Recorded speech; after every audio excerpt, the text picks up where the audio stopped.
y ahora entonces vamos a ver, con ustedes todavía no hemos visto el teorema de Bernoulli en su forma completa, ¿no? No, ingeniero, todavía. Ya, lo que hemos visto era hasta este punto. Bien, entonces aquí yo les presento el teorema de Bernoulli en su forma ya completa. Entonces, para esto tenemos acá representado en la figura un sistema hidráulico en el cual se muestra una tubería, ¿no?, que va desde la sección 1 hacia la sección 2, una tubería, y donde se ha instalado entre los puntos A y B una bomba hidráulica. Y entre los puntos C y D tenemos una turbina hidráulica también. Bien, ¿cuál es la función de una bomba? Brindar energía adicional al sistema, ¿no? Brindar energía adicional al sistema, es decir, adicionar energía. Oh, aquí, me pasó algo mal. Ya, ok. Bien, lo siento mucho. Bien, entonces les decía que la función de una bomba es adicionar energía al sistema, energía hidráulica. ¿Y qué hace una turbina? Extraer energía hidráulica del sistema. Extraer energía hidráulica y convertirla luego después en otro tipo de energías, ¿no? Energía mecánica, luego energía eléctrica, etc. Entonces, estas dos máquinas hidráulicas tienen funciones contrapuestas, ¿no? Bien, entonces ahí tenemos este sistema. Y ahora vamos a ver cómo se escribe el teorema de Bernoulli entre los puntos 1 y 2. Entonces, escribiríamos energía en el punto 1 y vamos recorriendo en el sentido del flujo, así. Y nos encontramos aquí con la bomba. Aquí hemos dicho energía en la sección 1 más la energía añadida por la bomba. Más la energía añadida por la bomba. Continuamos. Menos la energía extraída por la turbina. Menos la pérdida de carga desde 1 hasta 2. Igual a la energía en el punto 2. ¿Ya? Entonces, así sería la expresión del teorema de Bernoulli, fíjense. Energía en la sección 1,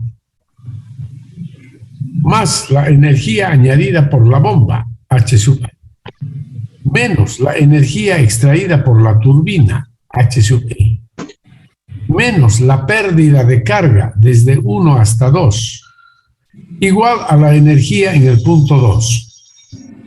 Así sería entonces la expresión del teorema de Bernoulli, jóvenes, en su forma completa ya. Y ahí entonces ya colocamos, fíjense, la energía en la sección 1 ya saben cómo es, con sus 3 componentes, la energía en la sección 2, propio. Así entonces, esta sería ya la expresión del teorema de Bernoulli entre los puntos 1 y 2. Bien, a ver, haremos ejercicios. Escribir el teorema de Bernoulli entre los puntos 1 y B. A ver, atención, jóvenes. Vamos a escribir el teorema de Bernoulli entre el punto 1 y el punto B. El punto B está después de la bomba. Entonces, decir, a ver ese micrófono, jóvenes, señoritas, a ver, mi secretario y secretaria, pongan orden. Compañero Gómez Stanley, por favor, su micrófono. Bien, entonces, estimados jóvenes, indicaríamos para escribir el teorema de Bernoulli entre los puntos 1 y B. Diríamos, energía en el punto 1. Y luego vamos avanzando en el sentido del flujo. Y nos encontramos con la bomba. Más la energía añadida por la bomba.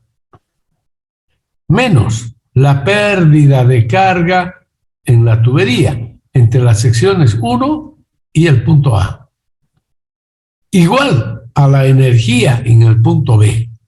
Así sería entonces la expresión, fíjense, energía en el punto 1, más la energía añadida por la bomba, menos la pérdida de carga desde 1 hasta A, igual a la energía en el punto B. ¿Ya? En esa forma entonces escribe el teorema de Bernoulli. A ver, otro ejercicio. Teorema de Bernoulli entre los puntos A y C. Fíjense, ahí está. El punto A antes de la bomba y el C antes de la turbina. Entonces, diríamos, energía en el punto A. Y luego avanzamos así en el sentido del flujo. Y nos encontramos con la bomba. Más la energía añadida por la bomba. Menos la pérdida de carga en la tubería entre los puntos B y C, igual a la energía en el punto C. ¿No? Así sería el teorema de Bernoulli. A ver, repetimos. Aquí está ya. Observen, ahí está. Energía en el punto A, decíamos, más la energía añadida por la bomba, menos la pérdida de carga entre B y C, igual a la energía en el punto C. En el punto C. ¿Ya? Así entonces, estimados jóvenes y señoritas, así se escribe el teorema de Bernoulli. Teorema de Bernoulli entre los puntos C y 2, dice. A ver, entre C y 2. A ver, un alumno empiece a indicar cómo sería.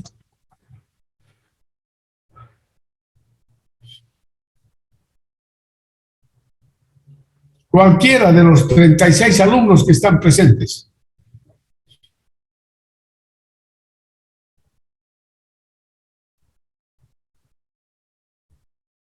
Qué pena, no lo entendieron. Caramba, qué pena. Tengo que explicarles con manzanas o con naranjas ahora. Diríamos entonces, energía en el punto C. Y nos movemos en el sentido del flujo. Y encontramos a la turbina. Decimos entonces, energía en el punto C, menos la energía extraída por la turbina, menos la pérdida de carga entre los puntos D y 2, igual a la energía en el punto 2. Así sería. Así de fácil. Miren, energía en el punto C, menos la energía extraída por la turbina, menos la pérdida de carga entre los puntos C y 2, igual a la energía en 2. ¿Ya? Y así otro ejemplo, teorema de Bernoulli entre los puntos B y C ahora. Ahí está, entre este punto y el punto C. A ver si captaron. A ver, otro alumno, algún alumno, a ver, alguno, porque ninguno respondió. Bueno, ingeniero, buen día. Adelante, joven. Sería energía en el punto B, menos la pérdida de carga entre B y C, que sería igual a la energía en C. Ya, muy bien, muy bien. Está por lo menos uno captó. Y eso ya está, para mí está bien. Teorema de Bernoulli entre los puntos B y C. Energía en B menos la pérdida de carga entre B y C igual a la energía en C. Muy bien. Entonces, así ustedes tienen que ejercitar para escribir el teorema de Bernoulli entre dos puntos cualesquiera. ¿Ya? Bien. Y ahora vamos a hablar acerca de la energía añadida por la bomba. Es decir, aquí fíjense, ahí está el teorema de Bernoulli que hemos escrito. Pero queremos averiguar cómo se calcula HA, la energía añadida por la bomba. Ah, entonces aquí está.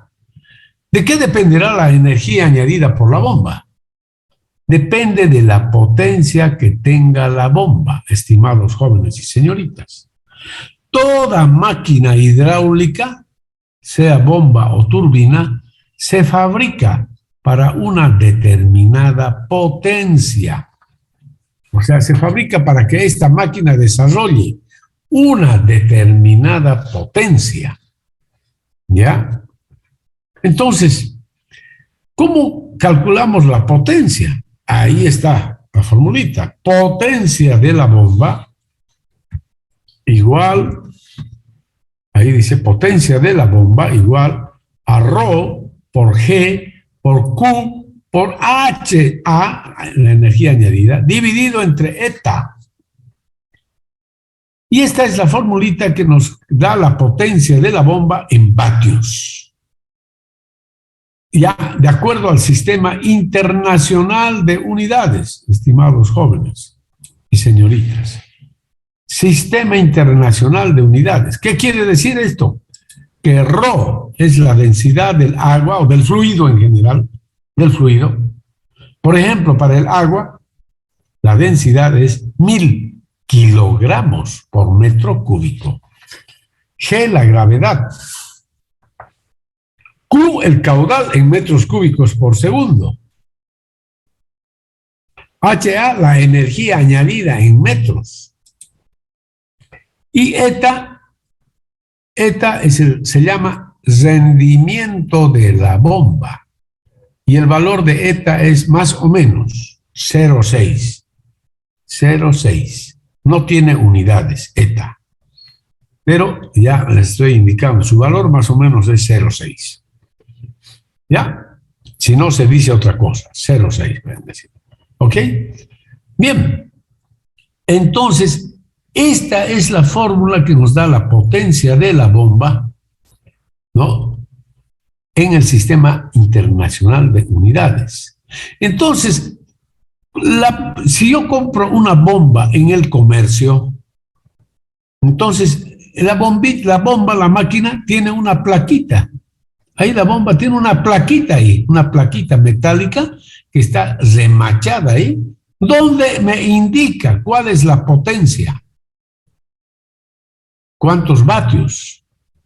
¿Para qué caudal? ¿Para qué altura? Todo me indica ahí en esa plaquita que lleva la bomba.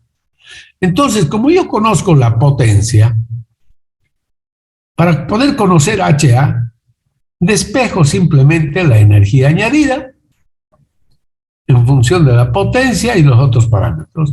Y así ya conozco la energía añadida. Fácil, ¿no es cierto? Pero hay que tener la máquina para saber cuál es la potencia de esa máquina. Este valor, N sub E. Bien, pero este es en el sistema internacional de unidades, estimados jóvenes y señoritas. En el comercio y en nuestro medio en general, en la ingeniería, muy poco utilizamos estas unidades para la potencia de la bomba. Lo más común y normal, digamos, en nuestro medio, es utilizar otras unidades que se llaman caballos vapor o HPs también.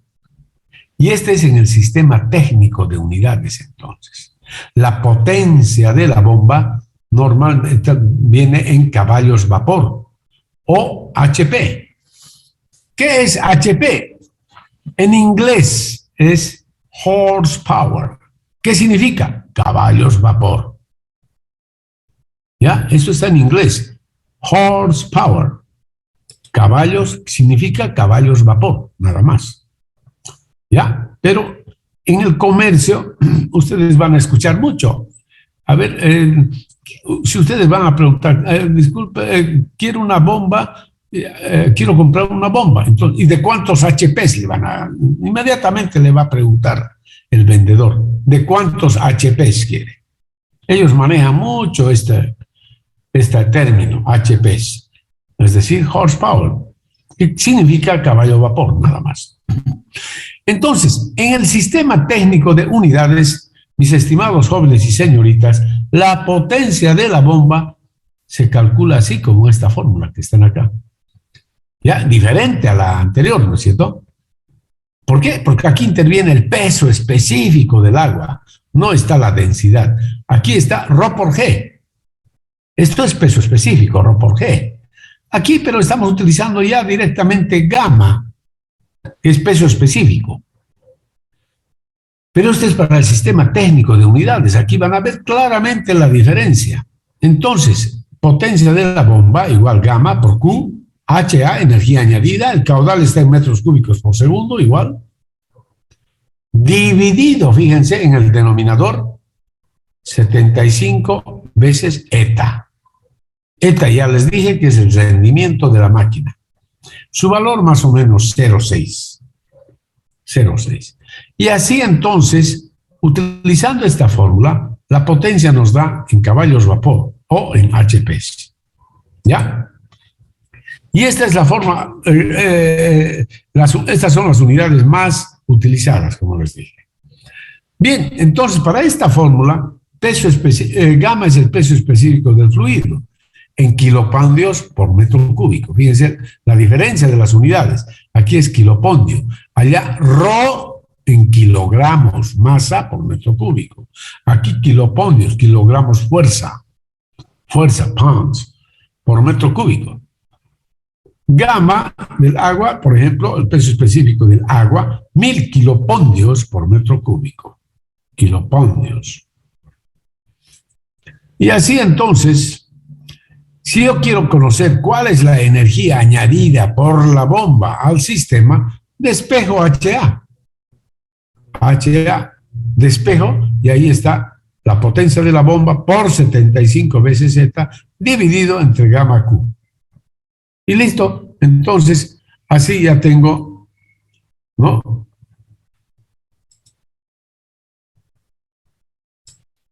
Ok. Así ya tenemos entonces la energía añadida por la bomba. Ahora vamos a determinar la energía extraída por la turbina.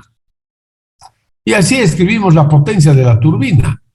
Pues utilizando el mismo sistema técnico de unidades, la potencia de la turbina se escribe así.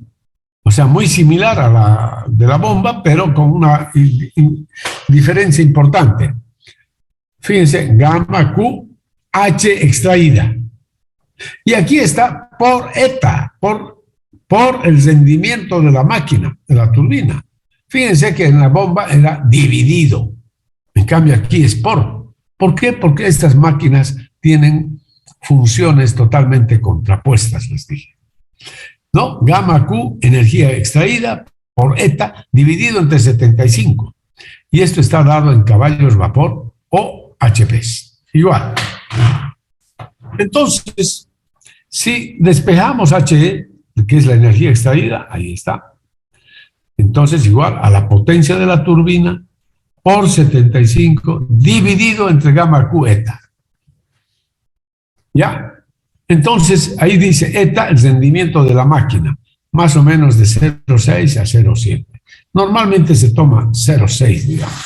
¿Ya? Bien, así en esa forma entonces, jóvenes, ya conocemos, para el teorema de Bernoulli completo, ya sabemos cuánto vale HA, cuánto vale HE. Y conocemos los Z, los P's, las velocidades, etc. ¿Qué es lo que nos falta conocer para este teorema de Bernoulli? ¿Qué nos falta conocer?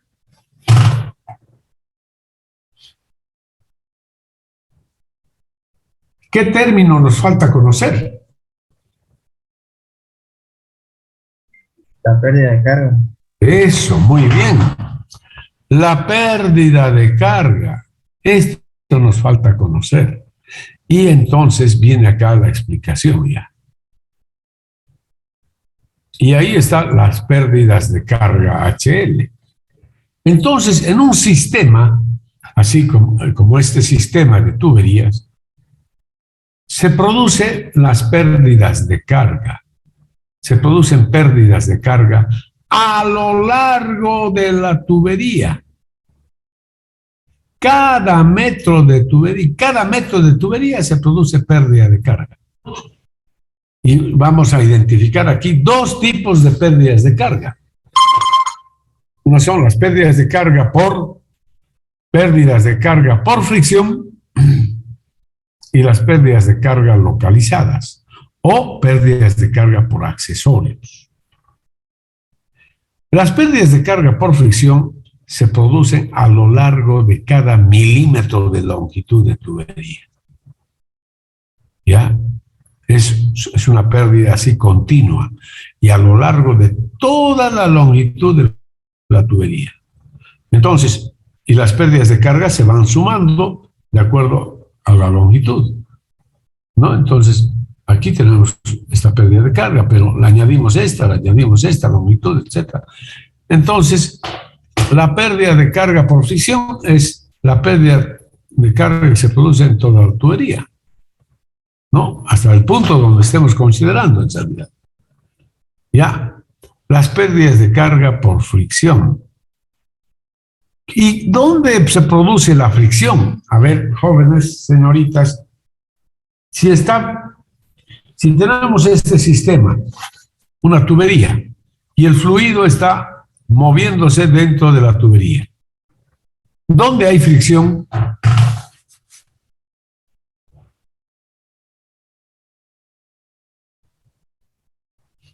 En las paredes de la tubería. Muy bien, las paredes de la tubería con el fluido. El fluido en movimiento, entonces, produce fricción con las paredes de la tubería. ¿Ya? Produce una fricción. ¿Debido a qué? A que las paredes de la tubería no son perfectamente lisas. Tienen una aspereza. Por otra parte, el fluido, las moléculas del fluido entre sí, también friccionan entre sí. ¿Debido a qué? Debido a la viscosidad. La viscosidad siempre es mayor que cero para todos los fluidos. Entonces, al ser la viscosidad mayor que cero, pues hay fricción entre las mismas partículas del fluido. Hay fricción. Ya, entonces eso hay que tomarlo en cuenta. ¿Cuándo no habrá fricción? ¿En qué situación creen ustedes que no hay fricción? ¿En qué situación? ¿Cuál sería la característica del fluido para que no haya fricción? El fluido, ingeniero, estaría estático, sin movimiento. Bueno, o sea, no estamos en esa situación. El agua, o más bien el fluido, se está moviendo, ¿cierto? Claro, si está estático, obviamente, pues, ¿no es cierto? Ni para qué escribir el teorema de Bernoulli. ¿No le parece? El teorema de Bernoulli se escribe para sistemas para sistemas dinámicos, ¿no? Bien, ¿qué condición tendría que cumplir el fluido para que no exista fricción? ¿Qué condición creen ustedes que tiene que cumplir el fluido para que no exista fricción alguna? Que sea igual a cero ¿Su qué? su viscosidad. Viscosidad. Muy bien, muy bien. La viscosidad cinemática del fluido tiene que ser cero para que no exista fricción sobre las paredes de la tubería y tampoco exista fricción entre las partículas de fluido mismo, entre las moléculas de fluido. La viscosidad del fluido tendría que ser cero. Un fluido que tiene viscosidad igual a cero se denomina fluido ideal. Ese fluido no existe todavía en la naturaleza, el fluido ideal. ¿Ya? No existe. Todos los fluidos que manejamos tienen viscosidad mayor que cero. Los líquidos y los gases. Su viscosidad es siempre mayor que cero. Por lo tanto, entonces siempre habrá fricción. Y al haber fricción, hay pérdida de carga por fricción. ¿Está claro, no, jóvenes, señoritas? Bien. Entonces, ahí estamos hablando de una pérdida de carga por fricción, pero también una pérdida de carga por accesorios. ¿Por qué? Porque a lo largo de la tubería se instalan codos, se instalan T's, reducciones, se colocan válvulas, etcétera, etcétera. A esos artefactos los denominamos accesorios. Y cada accesorio produce una pérdida de carga en ese punto, en ese lugar donde está instalado el accesorio. Como son N accesorios que se colocan, entonces la pérdida de carga por accesorios es la sumatoria de las pérdidas de carga, ¿no?, de cada accesorio. Sumatoria de pérdidas de carga de los accesorios. Y así entonces la pérdida de carga total es igual a la pérdida de carga por fricción más la sumatoria de las pérdidas de carga por accesorios. Ahora vamos a estudiar lo que es la pérdida de carga por fricción. Y lo denominamos H sub F. Estimados jóvenes y señoritas, se ha investigado muchísimo este aspecto de las pérdidas de carga por fricción. Se ha investigado mucho. Bien, al final se obtuvieron realmente para la ingeniería dos modelos para poder calcular las pérdidas de carga por fricción. Uno se denomina método de la ecuación universal de flujo, o llamado también método de Darcy-Weisbach. ¿Ya? Y es esta la formulita que se utiliza para calcular la pérdida de carga por fricción, estimados jóvenes y señoritas. Esa es la fórmula, ¿ya?, desarrollada hace mucho tiempo atrás por estos investigadores, Darcy y Weisbach. Bien, en esta ecuación, HF es la pérdida de carga dada en metros. F se denomina factor de fricción. No tiene unidades. No tiene unidades. El valor de F es menor que 1. Menor que 1. L, la longitud de la tubería en metros. D, el diámetro de la tubería en metros. B es la velocidad media del flujo en metros por segundo. Igual caudal dividido entre área. Entonces, bajo estos términos se calcula la pérdida de carga por fricción. Bien, ¿por qué lo denominamos a esta ecuación como ecuación universal de flujo? ¿Y saben por qué, estimados jóvenes y señoritas? Porque esta ecuación se utiliza en la hidráulica de las tuberías, que es lo que estamos estudiando ahora, como también se utiliza en la hidráulica de canales. ¿Ya? También se utiliza en la hidráulica de canales, con algunas de forma nada más. Por otra parte, en la hidráulica de tuberías, esta ecuación se utiliza para todo tipo de fluidos, ya sean estos fluidos líquidos o fluidos gaseosos. ¿Ya? ¿Qué más? Esta ecuación se utiliza para todo tipo de flujo, ya sea este flujo laminar o flujo turbulento. ¿Ya? ¿Qué más? Esta ecuación se utiliza para un rango muy grande de velocidades del flujo. También se utiliza para un rango muy grande de diámetros, etc.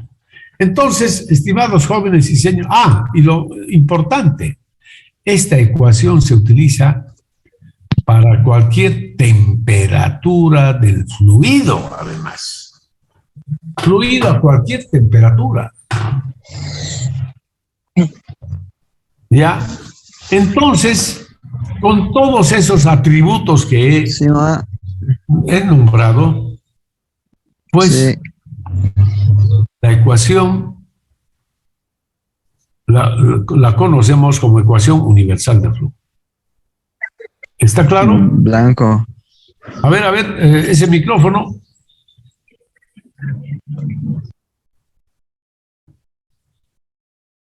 Entonces, por eso esta ecuación se conoce como ecuación universal de flujo. ¿Está claro, no, jóvenes y señoritas? Bien, he explicado claramente, así que yo creo que sí me han entendido. Y ahora hablamos del factor de fricción F, que depende de muchos parámetros, entre ellos el número de Reynolds. El factor de fricción, entonces, cuando el flujo es laminar, el factor de fricción, y vamos a definir cuándo el flujo es laminar en la hidráulica de las tuberías. El flujo se dice que es laminar en la hidráulica de tuberías si el número de Reynolds es menor o igual que 2000. Y vean cómo estamos definiendo el número de Reynolds. Para tuberías, velocidad por diámetro de la tubería dividido entre la viscosidad cinemática del fluido. ¿Ya? Velocidad por diámetro de la tubería dividido entre la viscosidad cinemática. Entonces, si el número de Reynolds es menor o igual que 2000, entonces tenemos un flujo laminar. Y para este flujo laminar, el factor de fricción se expresa así. F igual 64 dividido entre el número de Reynolds.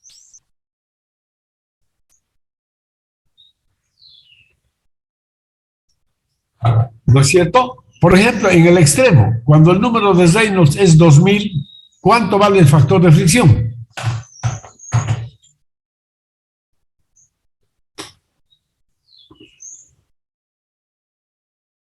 ¿Cuánto vale el factor de fricción? Si el número de Reynolds es igual a 2000. 0.032. Ya. Y así, ¿no es cierto? Si el número de Reynolds es igual a 1000, ¿cuánto vale el factor de fricción? 0.064, ¿no? Y así sucesivamente.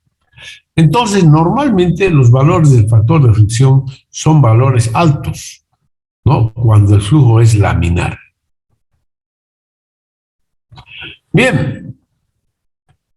Y ahora, cuando el flujo es turbulento, en primer lugar diremos que el flujo es turbulento si el número de Reynolds es mayor o igual que 4000.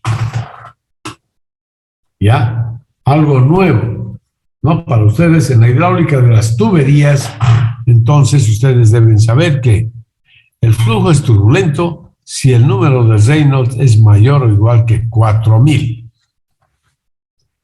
Bien, siendo así, que el número de Reynolds es mayor que 4000, tenemos que utilizar esta ecuación para calcular el factor de fricción.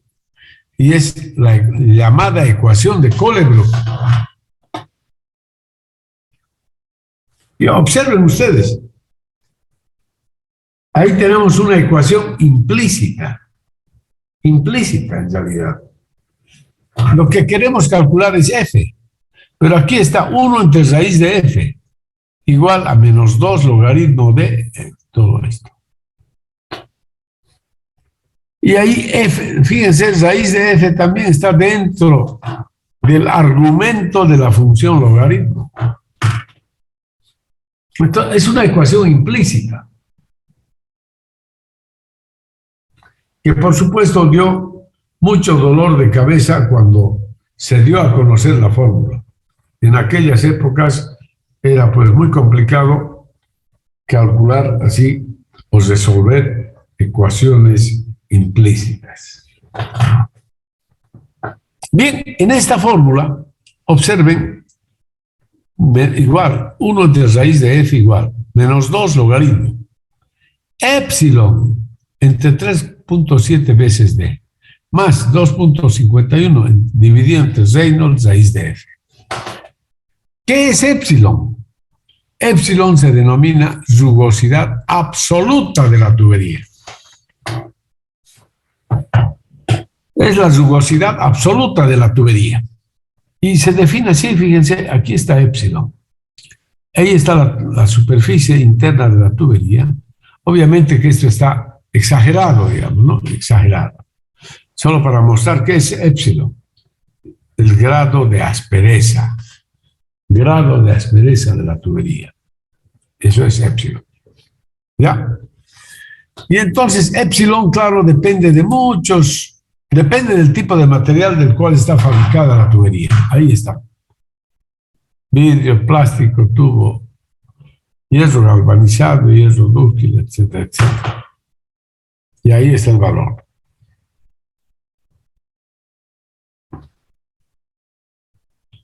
Ahí está la rugosidad en metros.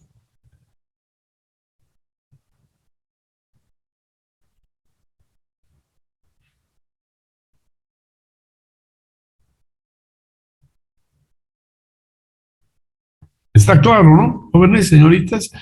Por ejemplo, un material muy utilizado en nuestro medio, ¿no? Para las tuberías es el hierro galvanizado. Y este es la rugosidad. 0,15 milímetros. Aquí está en metros, ¿no? 0,15 milímetros es lo que utilizamos mucho. Y otro material que utilizamos muchísimo es el plástico, ¿no? Fíjense, es un valor muy pequeño de rugosidad, muy pequeño. Aquí es por 10 a la menos 7, aquí es por 10 a la menos 4, ¿no? O sea, 1000 veces menos. Bien, y aquí viene un ejemplo. Dice, calcular la pérdida de carga en una tubería de hierro galvanizado que transporta agua a una velocidad de 2 metros por segundo. Epsilon, 0,15 milímetros. ¿Por qué? Porque es hierro galvanizado. Esta es la rugosidad absoluta de la tubería. HF es lo que queremos calcular, la pérdida de carga. D es el diámetro de la tubería, que es 0,15 metros. La longitud de la tubería, 350 metros. En esa tubería circula agua con una temperatura de 20 grados centígrados. Por lo tanto, la viscosidad es igual a este valor. La velocidad del agua, 2 metros por segundo. Y resolvemos entonces el problema. Queremos hallar la pérdida de carga, ¿no? Para esa tubería. Resolvemos. Entonces decimos pérdida de carga igual a F por L sobre D cuadrado sobre 2C. O sea, la ecuación universal. Reemplazamos los datos. Ahí está. Todos los datos que tenemos. Conocemos casi todo, excepto el factor de fricción. 350 dividido en 0,15 por B al cuadrado entre 2G igual. Haciendo cálculos, resulta 475,71 veces el factor de fricción. ¿Es cierto? Tenemos que ver entonces eso. Bien, estimados jóvenes y señoritas, ahora vamos a calcular el factor de fricción. Y para ello tenemos que saber el tipo de flujo. ¿Será laminar o turbulento? ¿Cómo será el tipo de flujo? A ver, ustedes hagan el cálculo ahora. Ustedes díganme si es laminar o turbulento. Ya, háganlo. Ahí tienen todos los datos.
Turbulento.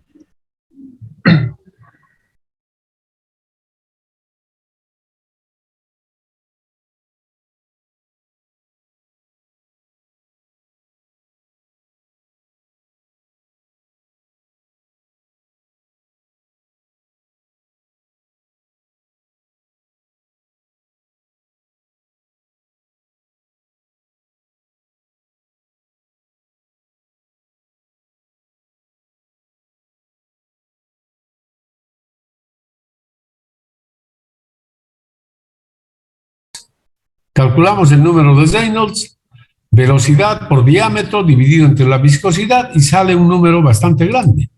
297.914, mayor o igual que 4.000. Por lo tanto, el flujo es turbulento. Y si el flujo es turbulento, entonces tenemos que calcular el factor de fricción mediante esta fórmula. Ahí está la fórmula de Colebrook. Epsilon, ya tenemos el valor de epsilon, 0,15 milímetros. Y entonces emplazamos todos los datos en esa fórmula. Ahí está. Fíjense, epsilon lo hemos expresado en metros. 0,15 dividido entre 1000, ahí está. 3,7, el diámetro en metros también. Si epsilon está en metros, el diámetro también tiene que estar en metros. Si epsilon está en milímetros, diámetro en milímetros. ¿Por qué? Porque milímetros con milímetros tienen que irse. Metros con metros se van. Kilómetros con kilómetros se van. ¿Ok? Más 251, número de Reynolds, raíz de F. Aquí no hay unidades, fíjense. No hay unidades. Ya, el número de Reynolds no tiene unidades. F no tiene unidades. Entonces, fíjense, resulta esta ecuación implícita. Resuelvan ustedes y sale el valor de factor de fricción 0.0206, es decir, 0.021. ¿Ya? Esa es. En esa forma, entonces, ustedes pueden calcular esto con sus máquinas calculadoras, ¿no es cierto? Es muy fácil ya. Bien, pero esta es una ecuación, como les dije, implícita. Tal vez, aunque ahora ya no hay ningún problema con todas las calculadoras pueden resolver esta ecuación, ¿no? Sin embargo, hace algunos años atrás, ¿no? Pues no habían esas calculadoras que ustedes tienen. Por lo menos yo no tenía una calculadora así, como la que ustedes tienen. Entonces apareció otra formulita que nos ayudó a calcular el factor de fricción. Y es una fórmula explícita. Pero fíjense, la ecuación siguiente, que permite el cálculo directo del factor de fricción para flujo turbulento, la desarrollaron Schwami y Jane. Y se menciona, está en un libro que se llama Mecánica de los fluidos aplicada. Y ahí tenemos el factor de fricción, estimados jóvenes, en su forma explícita. Pero aquí yo quiero aclararles algo importante que tienen que tomarlo en cuenta. Estos señores solamente utilizaron los resultados que se obtienen con esta fórmula y mediante una regresión, mediante un análisis así matemático o estadístico, desarrollaron esta formulita, mediante regresión, nada más. ¿Ya? Ellos no conocieron el laboratorio de hidráulica, por si acaso. El que sí desarrolló su fórmula en un laboratorio de hidráulica fue Colebrook. A él se le debe, digamos, el mérito. Él es el que tiene el mérito para darnos esta fórmula. Ya les dije, esta es solo una ayuda que nos da Schwami Jane, en base a los resultados, como les dije, de la fórmula de Colebrook. Entonces, si reemplazamos los datos en esta fórmula, los anteriores datos, fíjense, y nos da igual el mismo resultado, 0.0207. A ver, háganlo ustedes, háganlo por favor, rápidamente. Bien.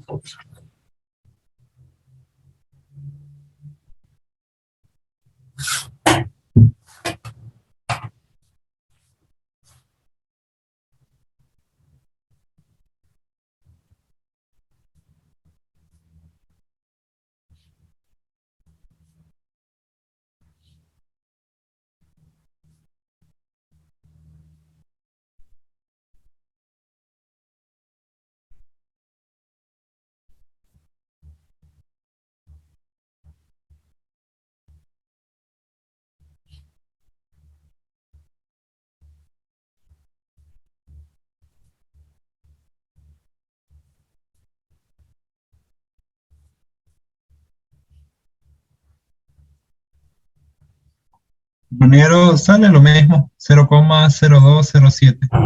Bien. Entonces, como habrán podido ver, las dos fórmulas nos dan el mismo valor, ¿no? Y ahora sí, ya calculamos la pérdida de carga. Pérdida de carga igual F, 0,021, por L sobre D, por B cuadrado sobre 2G, y el resultado 9,98 metros. Es decir, prácticamente 10 metros es la pérdida de carga. ¿No es cierto?